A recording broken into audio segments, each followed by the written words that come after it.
여러분 안녕하십니까. 극한의 가뭄에 직면한 강원도 강릉 일대 조금 전 재난 사태가 선포됐습니다. 강릉 일대는 계속되는 가뭄으로 인한 최악의 물 부족 사태로 식수마저 끊길 위기에 처해 있는데요. 이재명 대통령은 오늘 강릉을 방문해 가뭄 대책 회의를 주재하고 즉각적인 재난 사태 선포를 지시했습니다. 또 국가 소방 동원령도 발령해 인력과 장비 등 가용한 모든 자원을 긴급 지원하기로 했습니다. 저 소식 홍신영 기자가 보도합니다. 바짝 메마른 바닥을 훤히 드러낸 강원도 강릉의 오봉저수지. 강릉 지역 식수원의 87%를 책임지는 오봉저수지의 오늘 저수율은 어제보다 0.4% 떨어진 15.3%.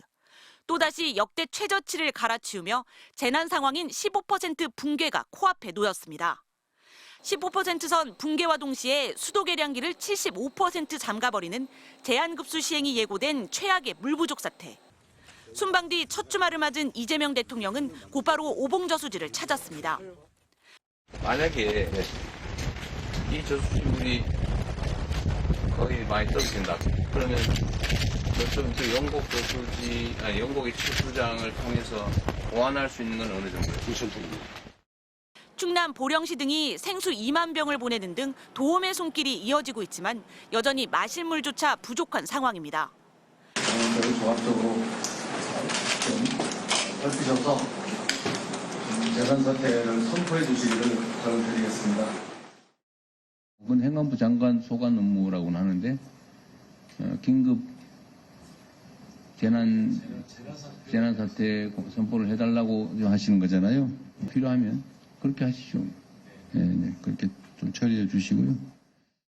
정부는 오늘 저녁 7시를 기준으로 강원도 강릉시 일원의 재난 사태를 선포하고 국가 소방 동원령을 발령했습니다. 피해가 발생한 뒤에 지정되는 특별재난 지역과 달리 심각한 피해가 예상될 경우 사전에 재난 사태가 선포됩니다. 이에 따라 공무원 비상소집과 장비 동원 등 중앙정부 차원의 긴급 지원이 가능하게 됐습니다.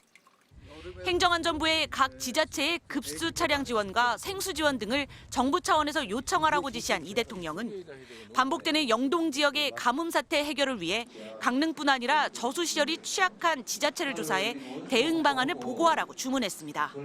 MBC 뉴스 홍신영입니다. 나흘 뒤 열리는 중국의 전승절 행사에서 시진핑 중국 국가주석의 양옆에 푸틴 러시아 대통령과 김정은 북한 국무위원장이 설 것으로 보입니다.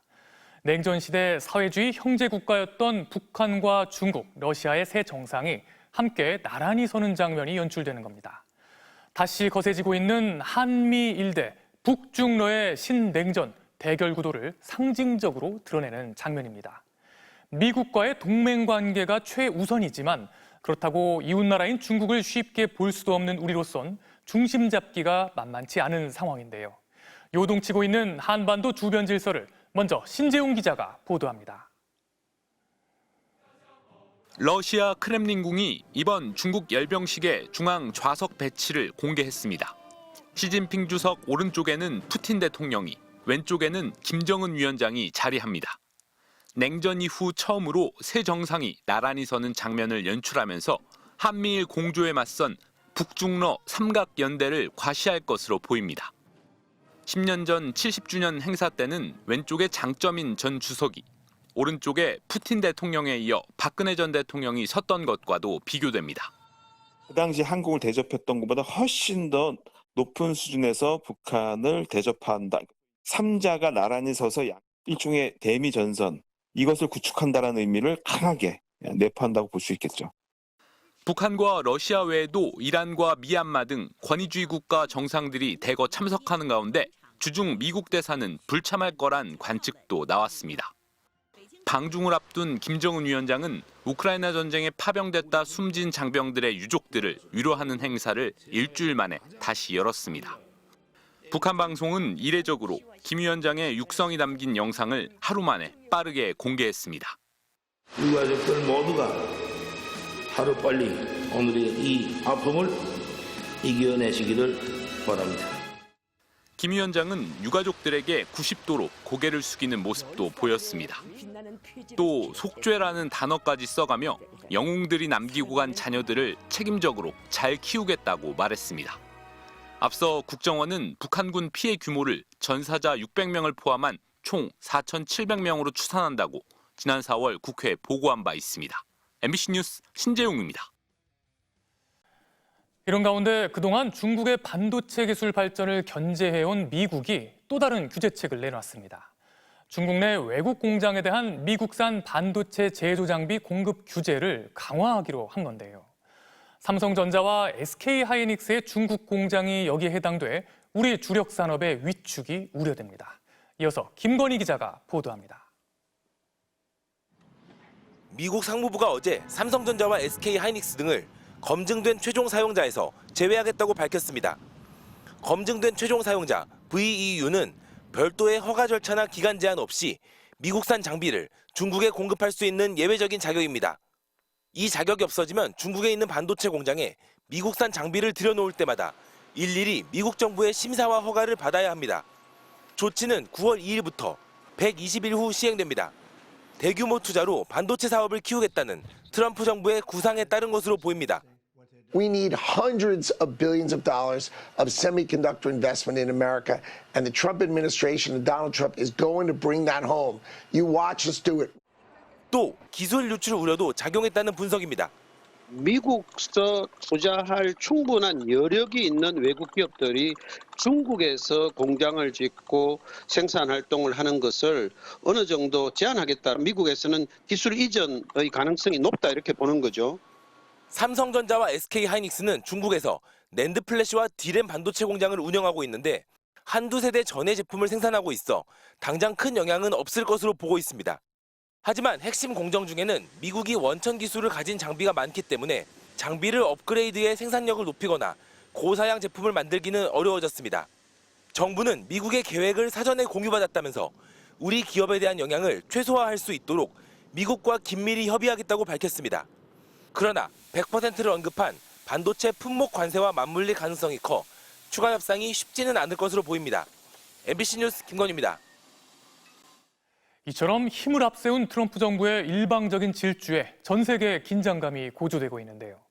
정작 미국 내에서 트럼프 대통령에게 제동을 거는 판결이 나왔습니다. 다른 나라들을 굴복시켜온 트럼프의 상호 관세에 대해 미국 법원이 1심에 이어 항소심에서도 불법이라고 결론 내렸습니다. 관세로 미국의 물가가 크게 오를 거라는 우려도 확산되면서 트럼프의 관세 정책이 머지않아 위기를 맞을 거라는 전망도 나오고 있습니다. 워싱턴에서 김정호 특파원이 보도합니다. 트럼프는 경제 비상사태를 주장하며 관세를 무기로 쓴 미국의 첫 대통령이었습니다. April 2nd, 2025 will forever be remembered as the day American industry was reborn. 판사 11명이 참여한 미국 연방항소법원 전원재판부의 이에 대한 결론은 대통령의 권한 남용이었습니다. 상호관세의 근거로 삼은 국제비상경제권한법이 대통령에게 세금을 때릴 긴급 권한까지 무제한으로 주지는 않았다는 판단입니다. If the president thinks these tariffs are so important, then make that case to Congress. That's what every president has done before him. 다만 대법원에 상고할 시간을 보장해 주기 위해 관세 무효는 10월 14일까지 유예했습니다. 1심에 이어 2심까지 상호관세가 불법이라고 못을 박자 트럼프 대통령은 즉각 반발했습니다.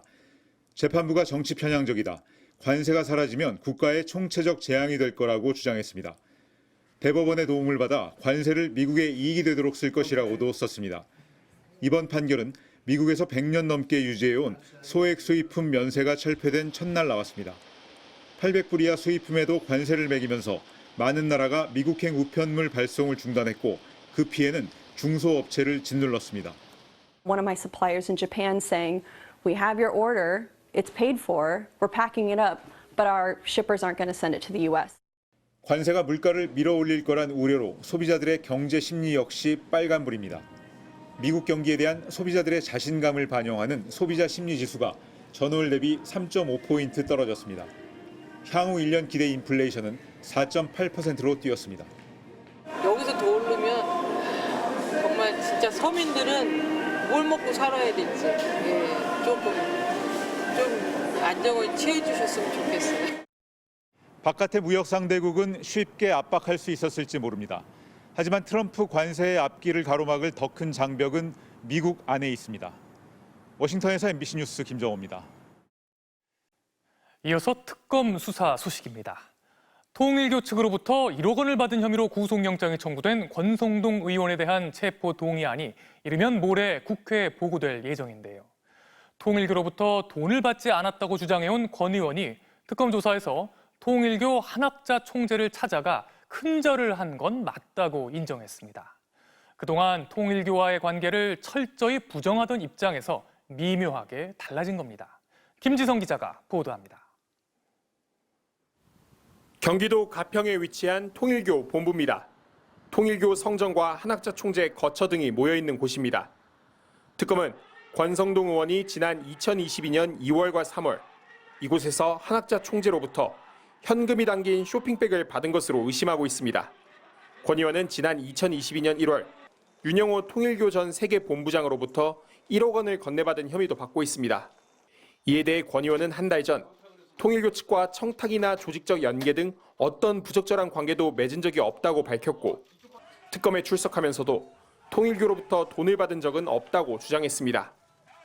여러 번 밝힌 바와 같이 통일교 관계자로부터 어떠한 금품을 수수한 바가 없습니다. 그런데 특검 조사에서 권 의원이 한 총재와 만난 적이 있다고 인정한 것으로 확인됐습니다. 자신이 통일교 본부를 방문해 한학자 총재를 만나 큰절을 했다고 진술한 겁니다.